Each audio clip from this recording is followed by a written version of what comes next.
भोपाल में कांग्रेस मीडिया विभाग के अध्यक्ष डॉक्टर मुकेश नायक ने प्रेस कॉन्फ्रेंस कर सरकार पर गंभीर आरोप लगाए। उन्होंने कहा कि अल्पसंख्यक समाज को चुन चुनकर निशाना बनाया जा रहा है और झूठे मुकदमों के जरिए उन्हें प्रताड़ित किया जा रहा है। डॉक्टर नायक ने बताया कि कांग्रेस सरकार के समय विधायक आरिफ मसूद के कॉलेज को नियम शिथिल कर चलने की अनुमति दी गई थी ताकि गरीब बच्चों की पढ़ाई बाधित न हो, लेकिन आज उसी कॉलेज के दस्तावेजों को गायब कर राजनीति की जा रही है। उन्होंने कहा कि दमोह का मिशन अस्पताल कोविड काल में सैकड़ों लोगों की जान बचाने के लिए जाना जाता है, लेकिन आज उस पर झूठे आरोप लगाए जा रहे हैं। वहीं मिड इंडिया संस्था को बंद कर अनाथ बच्चों को दूसरी जगह भेज दिया गया है। गंगा जमुना स्कूल और जबलपुर के व्यवसायी रज्जाक खान का भी जिक्र करते हुए नायक ने कहा, राजनीतिक विरोध के चलते उनके परिवार को परेशान किया जा रहा है। रज्जाक खान पर NSA लगाकर जेल भेजा गया, जबकि उनकी पत्नी कैंसर पीड़ित है। नायक का कहना था कि अल्पसंख्यकों पर झूठे मुकदमे डालकर उनका जीना मुश्किल कर दिया गया है। उन्होंने कहा कि 3 दशक से चल रहा आरिफ मसूद का कॉलेज सिर्फ इसलिए बंद करने की कोशिश हो रही है क्योंकि वह राजनीतिक विरोधी है। डॉक्टर नायक ने आरोप लगाया कि वोट चोरी सबसे बड़ी चोरी है और सरकार राजनीतिक विरोधियों की सामाजिक प्रतिष्ठा और व्यापार को खत्म करने में लगी है। साथ ही उन्होंने यह भी सवाल उठाया कि आज कई विश्वविद्यालय पैसे लेकर PhD की डिग्री दे रहे हैं। कांग्रेस मीडिया विभाग अध्यक्ष ने साफ कहा कि अगर सरकार चाहे तो नियम शिथिल कर संस्थाओं को बचाया जा सकता है, लेकिन राजनीतिक द्वेषवश अल्पसंख्यक समाज को निशाना बनाया जा रहा है।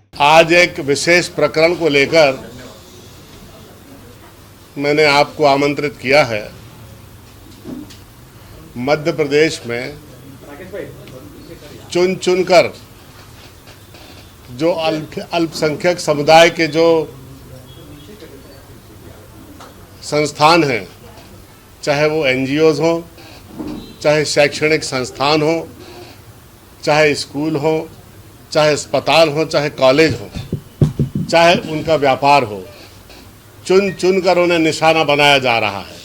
मैं आपके समक्ष 4 उदाहरण देना चाहूँगा। आरिफ मसूद का जो प्रियदर्शनी महाविद्यालय जब शुरू हुआ था तो मैंने स्वयं ये आदेश दिए थे कि चल और अचल संपत्ति और सारे नियम शिथिल करते हुए इन्हें कॉलेज की अनुमति दी जाती है। बाद में सरकार में जब बीजेपी की सरकार आई तो वो दस्तावेज कहाँ चले गए जो मैंने आदेश दिए थे, आज तक पता नहीं है।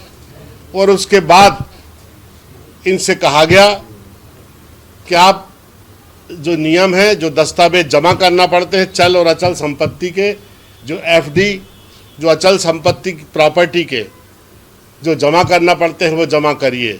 मैंने 25 कॉलेजों को, जिनके पास भवन नहीं था, जिनके पास ज़मीनें नहीं थी, जिनके पास FD के पैसे नहीं थे, लेकिन उनको मैंने सारे नियम शिथिल करते हुए महाविद्यालय दिए थे मध्य प्रदेश में।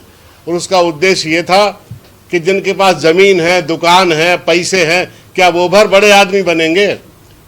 दूसरे लोगों का अधिकार नहीं है क्या आगे बढ़ने का? जो बुद्धिमान हैं, जो काम कर सकते हैं, या जो उत्साही हैं, नौजवान हैं।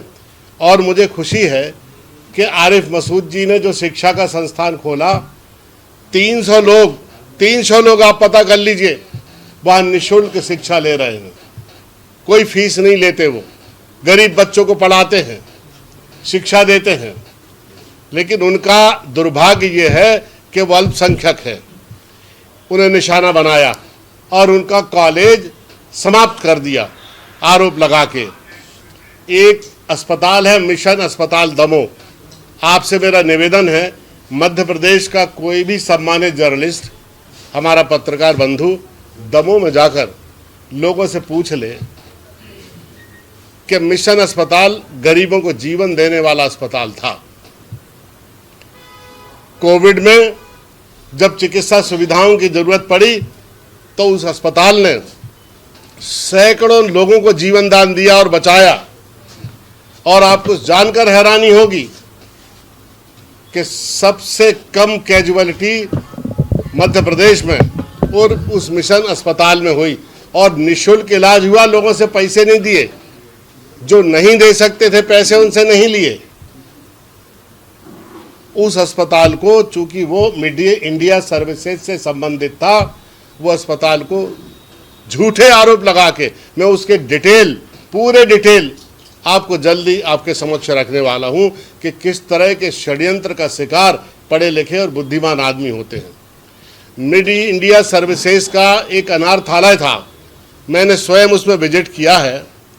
जो लोग कचरे में बच्चे फेंक जाते हैं, उन बच्चों को गोद में उठाकर उन लोगों ने पाला पोसा, बड़ा किया, शिक्षा दी, भोजन दिया, रहने की व्यवस्था दी, उसको इन्होंने समाप्त कर दिया।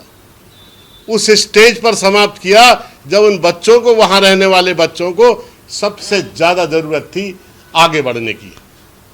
किसी को किसी अनाथालय में भेज दिया, किसी को किसी संस्था में भेज दिया, जहां 12-12, 15-15 साल से वो बच्चे रह रहे थे, वहां जिनके माता पिता नहीं थे, जिन्हें लोग कचरे में फेंक गए थे, जिनका कोई नहीं था, उनको फिर दूसरी संस्थाओं में भेजना पड़ा।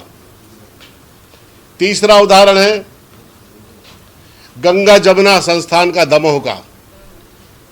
एक बहुत ही निहायत शरीफ और पूरे शहर में चाहे हिंदू हो चाहे मुसलमान हो, सबके बीच में जनप्रिय, प्रतिष्ठा प्राप्त विशेष व्यक्ति जलील बड्डे के नाम से वो जाने जाते हैं दमोह में। उनके स्कूल को समाप्त कर दिया गया, मटिया मेट कर दिया गया, पूरे परिवार पर मुकदमे डाल दिए गए, उनके व्यापार को खत्म कर दिया गया। और इतना मेहनतकश परिवार जो किसी राजनीति में नहीं था, किसी लेन देन में नहीं था, अपने काम से काम रखने वाला परिवार था, उस परिवार की यश, कीर्ति और प्रतिष्ठा को, उसके धन को, उसके व्यापार को, उसकी सामाजिक वैल्यू को पूरा खत्म करके मटिया मेट कर दिया।